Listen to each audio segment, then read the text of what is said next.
It's time for more Shacknews awards. We're doing, you know, this industry is really embracing early access to the point where some actual releases are basically early access at this point. So we made a separate category because at Shacknews we don't review early access games. We cover them. We sometimes write impressions of them. We'll capture gameplay of them. We'll stream them. But it's not fair to review a game that even the developer says isn't done yet. But we think it's still worth singling out the most extraordinary of the bunch every year, and that's what this category is for. So I will throw it out to the panel. Does anyone have an early access game that they feel strongly about that they would like to nominate? Darkest Dungeon 2. There you go.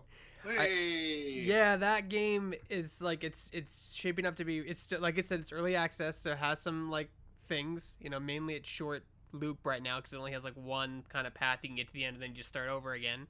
But it's shaping up to be a really good successor to the first one. All the depth is there. It visually looks great. The sound design is probably some of the best sound design I've ever heard in a game in my life. Like some of the sound effects that these characters do, like the twirling of the knife, is just so gratifying. Like to hear, like you just want to hear him twirl more knives. It's visually stunning. Yeah, it's great. I love it. It's a roguelike game. It's visually impressive. The gameplay is addictive, and it's not perfect, but it'll get there. And it's good that they're doing it in early access because that studio definitely listens to their fans. So they're gonna hear these impressions, and instead of it, by giving everyone this vertical slice that's not that massive, right? They're gonna be able to tweak whatever the core gameplay loop is to make it the best possible experience for their fans. And just listening to how the devs speak about their process, like they are very in tune with people who support that game. The first Darkest Dungeon was kind of a cult hit, and the fan base is still there, so it made a lot of sense for them to do an early access launch this year. Looking forward to that one. I suck at the first one. Holy crap, am I bad at it?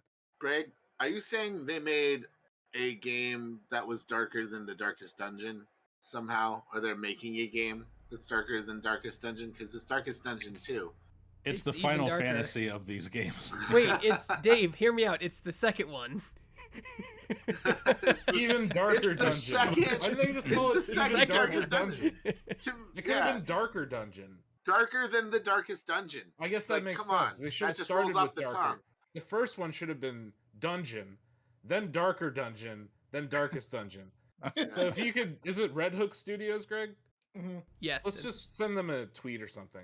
Rename your games, bro. I figured out how to name, or throw Super in front of it. Super Darkest Dungeon would have been cool. Oh wow, Is the third one Darkest Dungeon 64? I was thinking Ultra. It's Darkest Dungeon. It's Darkest Dungeon Tournament Edition. Throw that Ultra in front. Throw 64 at the end. Yeah. Step 3 profit. Arcade Tournament Hyper Turbo. Yeah. Okay. I'm gonna nominate a game that is in early access that I played a lot. It's called Splitgate. Yeah. It is a game in early access. It's very clearly in early access, but I've had a lot out of all the early access games that are about to be nominated. I've played this the most this year. I've had a lot of fun in it. I got really into the season 0. The challenges were fun, except for the one that made you teabag people. But yeah, like it's a knockoff Halo with portals. What made you stop playing it? What made you fall off the game? Because you kind of stopped playing it a couple months ago. There's this game called Halo Infinite. I was gonna say, and I was like, oh, I'm like, you're telling me there's actually good Shmalo now, and it has solid netcode and not as toxic of a community as the Splitgate one. But it's crazy to think, also, like 6 or 7 months ago, we thought there was a chance that Splitgate could be the best Halo experience out this year. That's true. Yeah. Obviously, hindsight's 2020, and that couldn't be further from the case. But like, I was obsessed with that game for like 3 weeks this summer. Yeah, and I was like, damn. I was like, this is a really fun like Halo spinoff or knockoff. The portal mechanic in that game is fun. Period. It's very satisfying, and it's excellently implemented. in a way where it creates new gameplay modes. The races in that the fact that you can actually race through levels and you're just collecting orbs, and it's an asymmetric multiplayer experience where your friends can also race and you can look at who has the best time across all these different levels. I think that the challenges that they had, like get a portal kill. Remember when we figured out what a portal kill actually meant, Donovan? It's a Wile E. Coyote situation where you have someone chase you through a portal and then they fall to their death. You know, because we were thinking, oh, there's a concept of killing through a portal in that game, which is different than a portal kill. And when we realized that, the fun that we had setting up these death traps for people in that game, really cool. Some of the most ridiculous runs, like I think I put up like a 25-0 game in that multiplayer game, and so that's one of the things I wanted to bring up. Like, yeah, I was playing with you most of this time, and you were there when I had my most badass moment in like any sort of PvP first person shooter, like ever. Like basically we had a team, and there's a level called Stadium, and in Stadium there's a basement that's basically like a circle with like an inner circle and an outer circle. For Halo fans, Stadium is a remake or an inspired version of Midship. Yeah. So basically, I just ran around the circle, killing enemies, grabbing their weapons, killing more enemies, and I didn't die once the entire game, and I just went on like a 25+ kill streak, just grabbing weapons and killing stuff over and over and over, and it's like the best I've ever done in a first-person shooter game, and probably ever will do.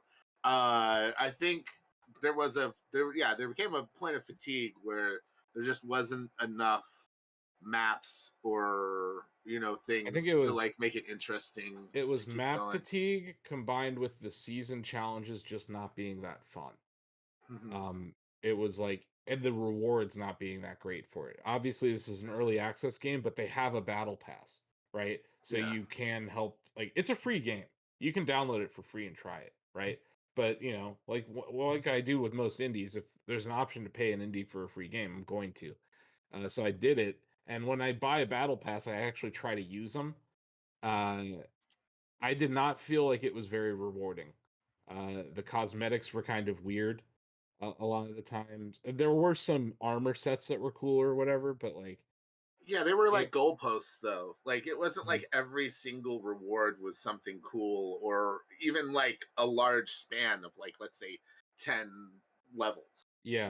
It was like, oh, I can get that like samurai skin, but I got to get to level 27 to get it. And that was basically it. Like my goal was to get to the point where I got the like weapon skin I wanted to, and by then, I started to feel the fatigue a lot. I think this game still has legs, and I think that they're going to keep developing it. And also, like it got like a $10 million investment, and then it got $100 million investment. So one of those was from Ed Freeze's venture capital firm, One Up Ventures. Actually, which is funny because the relationship to Halo and Xbox there. Exactly. But they're like, duh, why didn't we put portals in Halo? And granted, Halo has the grappling hook. It is not the same, but it kind of provides a different traversal mechanic than what's in Splitgate. I loved setting up these portals where I could strafe back and forth through them really quickly. So I'm on like one side of the level, now I'm back on the other, and like you could set up some really cool traversal in that. And there are some very good levels in that game. Oasis being one. And there's good team strategy to it too. There's some really solid team strategy, and if you have a competent group of people you're playing with, you can do some amazing stuff as a team. Go ahead, Donovan. I think you got. I was gonna say I also loved like the way that momentum factors into the portals and stuff, right? Where like if you walk through a portal, you just kind of walk out the other end. But like if you put a portal on a platform and drop into it, you come flying out the other end. And sometimes that's the only way you can reach like a sniper rifle, or you can catch somebody off guard that way. There's really a ton of platforming puzzles that exist in the levels that are built off of that mechanic. Also, there's a great, if you haven't watched the Donkey video where he compares Halo Infinite multiplayer to Splitgate multiplayer, please watch it. It is hilarious. Yeah. And he's very talented at creating videos, but also playing games. He pointed out that you can do that momentum portal trick that you're talking about, and it turns the melee into an instant kill. If you're coming out the other side of a portal, they actually factor in your momentum into the damage given from a melee. And I was like, that kind of thing's cool. I would set up these portal loops at different levels, and I would just keep running the portal loop, and you'd have people chasing you through your own portal and stuff. Yeah, that game is magical. I got very good at using portals, and I would pride myself. It's very similar to Halo in that the stat keeping is insane in that game. I would pride myself on distance portaled more than I would my kill death ratio by the time I was like getting sick of that game. Because I did get very good at traversal. You learn you can't portal off of everything in that game. There's these little surfaces that indicate it. So you start to learn in each level. This is the place to portal to. These are the portals. The concept of defensive portals exists where you put up portals so that the other team can't flank you. You're getting flanked a lot in this game because so many times I'd be in a hallway and I'm in a firefight with someone. I'd turn to my left, shoot a portal behind them, go through that portal, or even just look at it and shoot them from behind through a portal.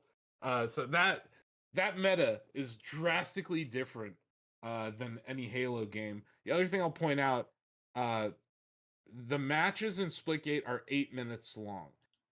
Doesn't sound like that crazy of a thing, but most FPS games are 10 minutes. And the pace of play in Splitgate is faster than a lot of other shooters. I wouldn't say it's faster than COD or anything. Is it faster than Halo? Yes. Halo Infinite? Is the it? time to kill is faster, and just the pace of play is faster. So, Bill, to your point, like I know that time to kill is an issue for you. I think Splitgate offers a faster time to kill, but with the same mechanics of regenerative health that Halo has. Right. I think that's so it's kind of like thing to point out about it. And it's also stylistic, right? Like, I mean, even as I was talking about the time to kill in Halo, it's like, but that's intentional. That's not a bad decision. It's the way Halo is, and like it sounds like Splitgate's kind of like carving its own path that way. With, yeah, I appreciate that. Like, it kind of makes me want to try it more, knowing that. To be honest, I think my only issue with Splitgate, I haven't tried it yet, and there's a reason for that. Also, if you've been telling me about it most of the year, I think, and it sounds awesome, but every now and then you would post, and you mentioned this, you would post screenshots of like a daily challenge involving teabagging, and then you started mentioning the toxicity of the community. That to be honest, like it's one thing for a game community to be toxic. Sometimes that just happens, but it feels like challenges like teabagging encourage it's not even a challenge, it's a mode. Teabag confirmed. It's a mode. Yeah, okay, that's even worse. I know it is. To me, that's like the developer is, if not encouraging toxic behavior, then maybe outright facilitating it. And I just can't get behind that. I don't really want anything to do with that. I can't remember who asked me the question of why I fell off of it. That's why I fell off of it. I just was like, I don't want I'm a completionist.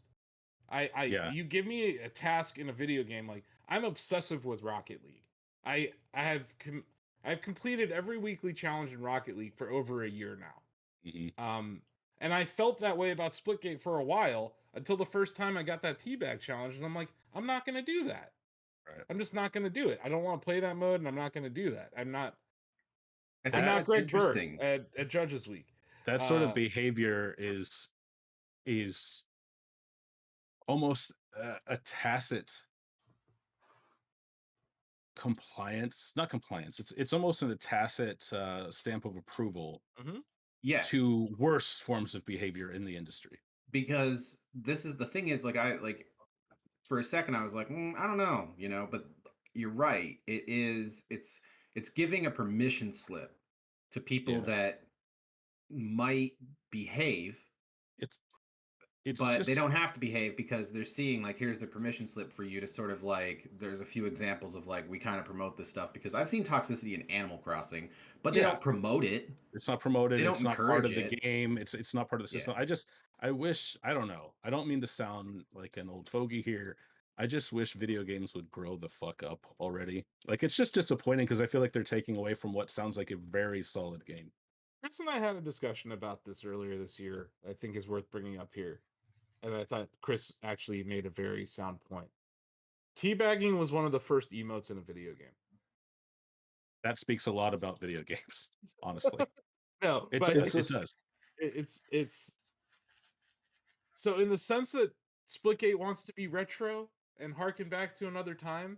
I get why they did it. I think every point you made is sound, David. That putting that in a game in 2021 and encouraging it through a mode. That's the thing. Like I'm a firm believer that nostalgia is basically poison more often than not.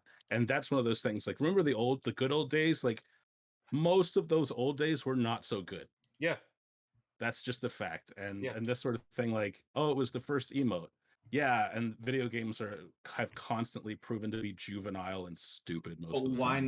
Why not build emotes then? Right? Because why not just build? When I play Destiny and someone hits me with a shotgun and then they sit down in their throne and put their hands up, I'm like, I can't even be mad. That was a great shot. Yeah. But they use the emote system properly. Mm-hmm. Whereas this almost seems like you could have actually just put emotes in your game. They did. They have what the hell? But this other mode, it's just I don't know. This is literally an active decision on the part of the devs to encourage that behavior. And I wonder what their culture is like. Yeah, that's what I'm saying. Like, that has been it sucks for me because I like that game. It sounds awesome, but I haven't played it for this reason. I like playing it with friends for a reason because I don't have any toxicity on my team at least. Right. And you know, our group of guys, like we tend to, you know, I mentioned in a previous category, we've gone up against racist Rocket League team names. And we kind of look at it as our duty to kick the crap out of racists in video games. So when we encountered that same kind of behavior in Splitgate, we whooped their asses too. But yeah, at the end of the day, the devs are encouraging this. So I wanted to nominate this game because it is an early access game, and I do think it was one of the bigger early access titles this year. But I'm probably not going to vote for it because I do think there were better. We haven't even nominated the one I'm going to vote for yet. But yeah, we can. I don't know if anyone is going to nominate, but we'll see. I've got a nomination. Go for it. So, Phasmophobia is still going pretty strong, and the more they add onto that game, the more like I just want to continue to be part of that world. For those who don't know, Phasmophobia is a ghost hunting co-op multiplayer. It incorporates depending upon there are like a whole bunch of different kinds of spirits in the game. So depending upon what you're coming up against, which you never know when you start. Is it VR or am I thinking of something else? It has VR. It has a VR component. It's not required to play. Oh, okay. Yeah. Okay. And so VR people can play with non-VR people, which I think is also a strength of this game. Oh yeah. It incorporates microphone technology because speaking actually saying the ghost name or asking the ghost questions is you're communicating with your teammates, of course, but you also communicate with the ghost through microphone, and it will actually respond to certain key words. The tools in that game are super cool, and they keep expanding upon it. For an early access game, Phasmophobia has a ton of cool components that work together well, and the more they add to it, the more I just I want to play that game in VR. I want to play that game in non-VR. I want to continue to be part of that, and when that 1.0 comes out, it might be because we don't have too many VR experiences that are co-op experiences. Amy and I have been looking for more of that. Yeah.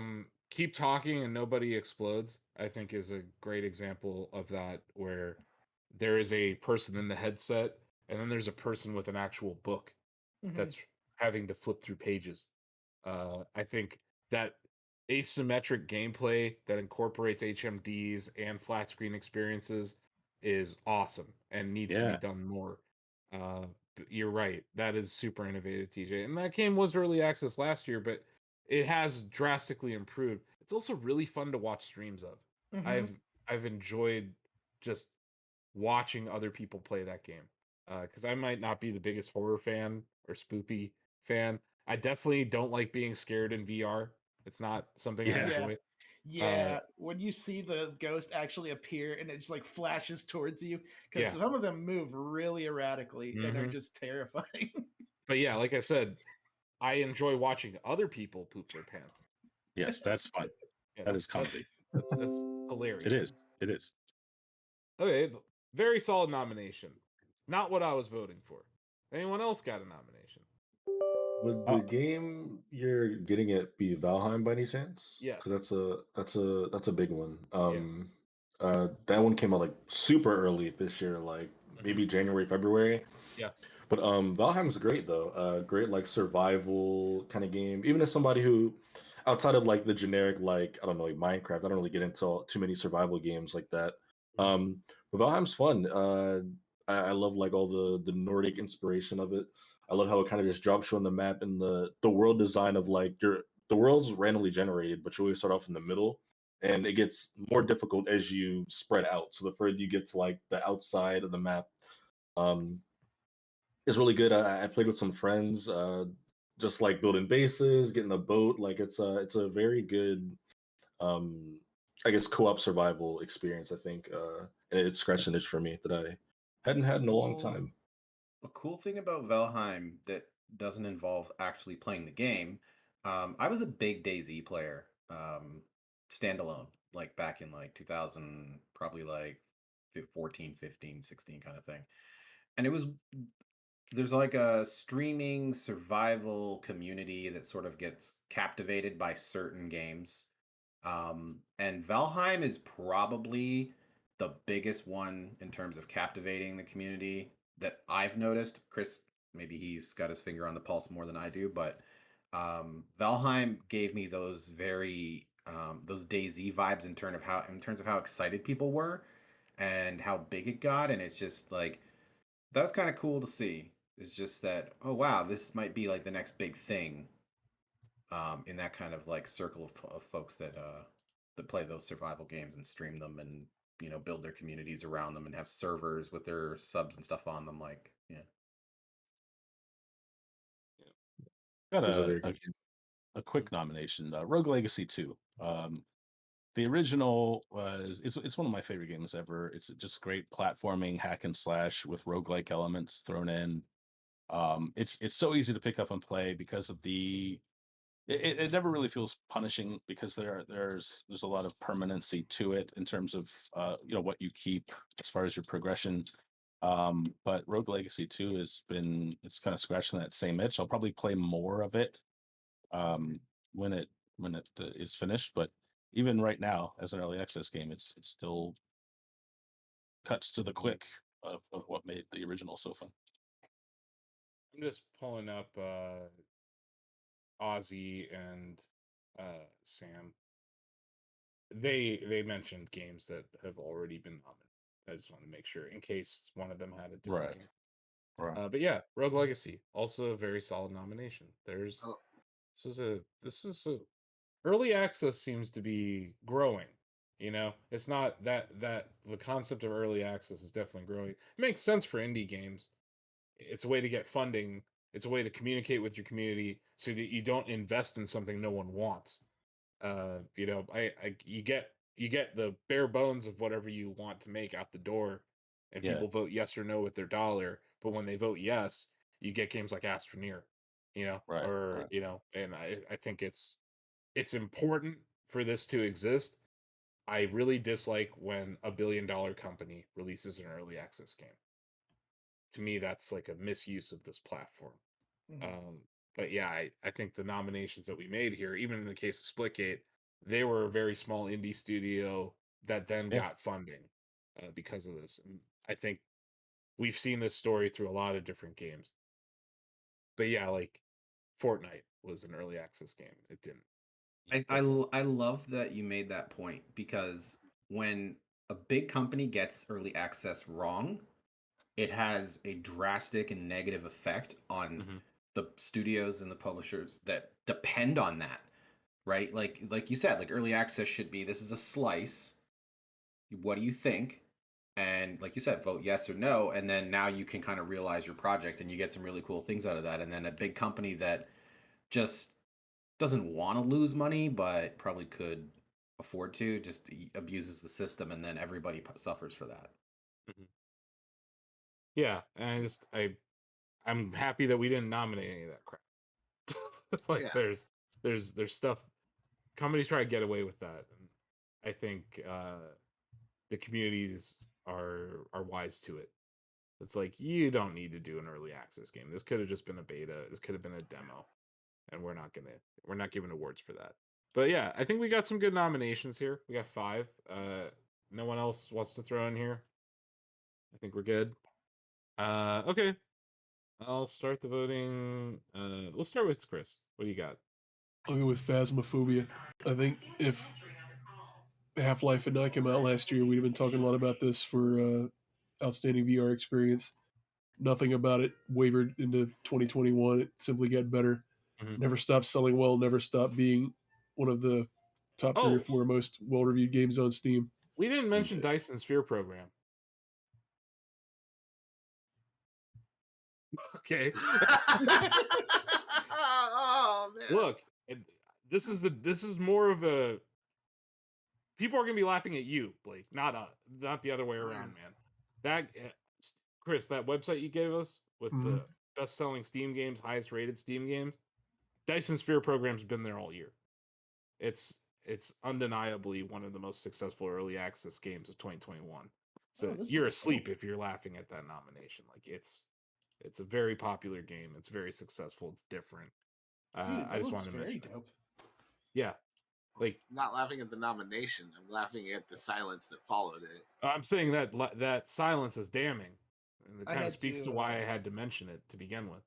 I had no idea about this one. I had to go look it up. Yeah, we slept on this. It's very good. It's pretty darn hard to keep up with early access. There's, like you said, also, if it's growing, it kind of exploding.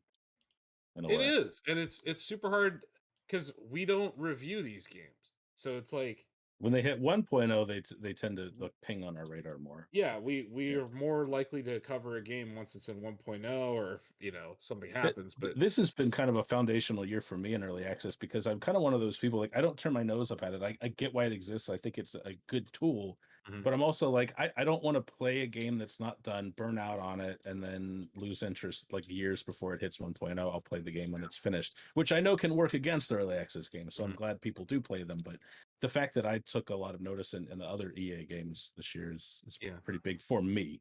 This is a simulation game. I like city builders and Sims and stuff like that. So this falls into that category. I also just follow tons of people on Twitter, and there were several people whose opinions I really respect that were hammering this all year long. We're like, hey, this game is awesome. I think another reason it kind of flew under our radar is it launched in early access in January. And those games tend to be forgotten. I when Chris had mentioned Phasmophobia, I was like, and how we kind of overlooked it for VR last year, that synapse in my brain fired for Dyson Sphere Program. But yeah, I need to spend more time with this game, but everything I've heard about it is kind of right up my alley. I was a big fan of Off-World Trading Company and stuff like that. I think this is it harkens to that. It's got its own style. But yeah, something that I think will be on our radar even next year. It's going to be Dyson Sphere Program. But yeah, I'm going to pass on voting right now. So Blake, we'll let you vote here. Splitgate is the only one I've played out of all these, and I think I'm familiar enough with to vote for. I agree the fucking teabagging shit is just immature at this point in gaming, but Greg teabagged someone last night in a game. The way he's smiling. Yeah. Yeah. No, but I mean, I'm not good at a lot of FPSs, and something clicked with me here, and I really think the portal mechanics are something very new and interesting, and I want to see it evolve. Yeah, so, it's a game that I will say that the first minute of gameplay in Splitgate is horrible. In every match, they are struggling with their servers. They've had outages all year, but there's something about that first minute where bullet detection is poor. It's frustrating. There are some core parts of FPS design that they are still needing to fix in that game. Yeah. But that's why it's early access. I get it. Exactly. Yeah, that's. But now they have $110 million, so I better see some improvements. Exactly. Yeah. Especially those and it might be too little too late, soulless fucking skins. Because we got this Halo. Yeah. Let me tell you about this Halo. Is it early access? I know. Okay, Bill. Valheim. Yeah. TJ. Gotta be Phasmophobia. I think that game actually, when it hits its 1.0, that game stands a strong chance of being my vote for best co-op, best horror, best VR, a lot of different categories. Yeah, and to Chris's point, it got better this year. That's not always the case for early access games. Sometimes they stumble into their second year. Greg, what you got? Yeah, there are so many early access games. A lot of people made really good points and arguments, but I'm gonna stay with Darkest Dungeon 2. Like, I feel like they can really grow from here because they were limited to their promises on Kickstarter and had to focus on those, and they can do whatever they want. And the game shifted into 3D. Like, that's a big change for them too. Yeah, that art style change. Very welcome from me. And it's not that I didn't like the Darkest Dungeon 1 art style. It's just you can tell they put a lot of love and care into Darkest Dungeon 2's art style. They thought about it a lot, and it's striking. It's one of the best looking early access games I've seen this year. Donovan. Valheim. Yeah. Denny. Well, I came in ready to give away Darkest Dungeon 2, but TJ kind of convinced me. Phasmo kind of took things by storm a little bit when it was when it first dropped, and I think it was both a unique experience and also just creative with how they use both the VR side and microphone mechanics and stuff like that. So yeah, I think it has the potential to kind of take off once it hits 1.0, kind of like Dead by Daylight did, if they can kind of keep the momentum going. So yeah, I'm gonna go with Phasmo. Okay, David. Phasmophobia. TJ made great points. He convinced me. Chris just kind of put the cherry on top. That's I know I nominated Rogue Legacy too, but it's more of what I love. It's not like a new experience, and Phasmo just sounds really cool. I need to get on that. That's my type of game. Well, I'm gonna mess this up for everyone, because right now Phasmophobia is in the lead by 1 vote. Valheim's trailing. I had mentioned Valheim kind of several times this year, or in this conversation. That game took over for like a month this year. To launch out the gate in an early access state, to have that kind of success in that short period of time, I'm looking at this as the early access game of this year, right? And to me, and no offense to Phasmophobia, maybe we should have given that award to them last year, when they came out the door and kind of took over. And I know it's improved this year, but Valheim, with its launch on early access, kind of took over. And I think that's why I'm voting for Valheim here. So that factoring in Ozzy's vote, which was for Splitgate, and Sam's vote, which was for Valheim, we have a 4-4 tie, and Greg, Ozzy, and Blake have to revote. So you have to choose between Valheim and Phasmophobia, guys. And we might have to find Ozzy. I'll go with Valheim. Okay. Yeah. I mean, you're basically a Viking. Exactly. I was going to say, this is, you have to. Viking warrior kind. I used to, at my very first job in the game industry, I had Viking warrior on my business cards. So this isn't a runoff so much as Blake's chance to correct his vote to be Wow. more to his personality. I'm trying to say you're a Viking, man. I'm complimenting your Viking ways. The Viking people were like, I can't believe Blake did his journey like this. You've redeemed. But now they're all cheering all of the Norse Morses are cheering. Enjoy chicken tendies in Valhalla, Blake. They're holding up their turkey legs celebration.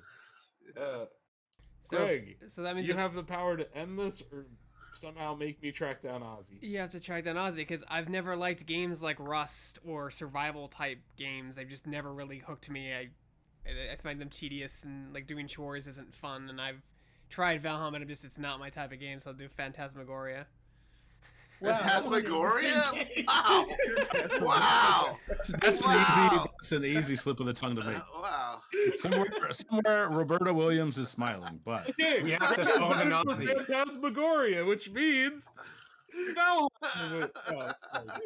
Sorry. No one has ever voted for Phantasmagoria for anything at the Shacknews Awards. I'm sorry, folks. I'm sorry. I broke character here. I know I'm an impartial judge, but holy shit. That's fucking hilarious. I'm going to channel Ozzy here. I feel like I've worked with Ozzy a long time. I tend to get his gut reactions to things. Fraud. What would Super Mario Ozzy Maker think 2? No, let's maybe all of us together can agree on what Ozzy would think here. Knowing Ozzy, I don't think he's that into Valheim. I think he would appreciate Phantasmagoria. Yeah. God damn it's starting. It's happening. I can see Ozzy leaning. We're all out of order. I can see them. I think Ozzy would vote. He absolutely would, and that's me as a Valheim voter. Being honest, I'm a Valheim voter too, so you can't really play voter fraud here. This is I agree. So what would Ozzy do situation? You're right. This is a what would Ozzy do situation. I feel having worked with Ozzy for a very long time, he would pick Phasmophobia here. We could call it Phasmophobia for now, and then ask Ozzy later. No. There's no time for that. Okay, Phasmophobia wins. Ozzy chose to go to the Jeff Keighley Awards today and take care of his pops instead of being here. He knew that this could happen, and this is the job of a judge, to steal people's votes and apply it to video games. So here we are. It's called gerrymandering. It's not. I didn't redistrict anything here. I didn't change any lines. It's really you and Greg's fault. If we're being honest. Wow. I know. At the end of the day, it's really you and Greg's fault. And honestly, do you guys agree that Ozzy would choose Phasmophobia? Anyway, I do. Congratulations to Phasmophobia. We probably should have given you this award last year. With an honorable mention to Roberta Williams and her FMV genre-defining game, Phantasmagoria. No. Very tongue-in-cheek. Very tongue-in-cheek. No, bad Greg. Bad Greg. Teardown was our early access vote last year, and that was very well deserved. It's I almost put that on my list again this year. Teardown's great. Still in early access. But great game. Phasmophobia had an incredible breakout year. Did have a great year. It's on the cutting edge of the best of VR and the best of horror, and Valheim is just an unfinished version of Conan Exiles that's worse in every way. Wow. See, Chris, that's good insight, but it's like 15 minutes too late. Yeah, why didn't you say that earlier? Damn it, Chris. All right. I also like Conan Exiles a lot, Chris, so I'm not going to disagree with that statement. But boy, that's a hot take. I'll also say, as someone who has actually had to do a lot of catching up on recent releases over the past 3 months this year with my schedule. At first, when people are talking about Valheim, I'm like, why are people super stoked about this Assassin's Creed game? And then I realized what it was. I'm like, oh, okay, I see. Yeah, I had no idea what it was at first. Conan's only crime was that it came out years ago instead of now. Yeah. People just didn't pay attention. Man, I've heard some funny stories about that game, but can't talk about it on camera. Congratulations to Phasmophobia, not Phantasmagoria, not Valheim, and not Splitgate. You are our early access game of the year. I hope you come out next year. I hope we get to review you and stream you and have a good time with that game, because I think that would be fun to get the crew together. Oh yeah, it would. I'm all about that. Absolutely. Yeah, I think that would be dope. So we're looking forward to you guys releasing your game. No rush. It seems like you're doing a great job handling development as is right now. But congratulations. You are our Shacknews early access game of the year 2021. Gavel. Got a reading on the spirit box. All right. It looks like we're dealing with a spirit.